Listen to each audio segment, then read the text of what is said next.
من ترممو مجبور شدم دیفر کنم به فال به خاطر اینکه ویزام نرسید. بعد خیلی عجیب بود با اینکه با دیفر من موافقت شد، ولی امروز انگار اولین روز تشکیل کلاس‌های ما توی آمریکا بوده. استاد من از آمریکا ایمیل زده واسم، نوشته چرا نیومدی کلاس. جلسه اول خیلی مهم بود و بررسی خلاصه تکالیفم فرستاده. انقدر دوباره من ناراحت شدم که اصلا خواستم گریه کنم. بعد خیلی واسم عجیبه که چرا دانشگاه به استادا نگفته که من دیفر کردم، چون یه استاد دیگه هم دوباره به من ایمیل زده گفته که وارد لینک کلاس شو.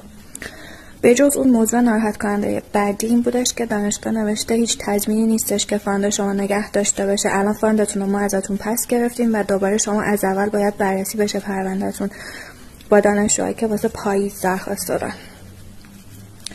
ای دانشجوی ایرانی، تا ابد شما باید بدوی. سرنوشتت اینه.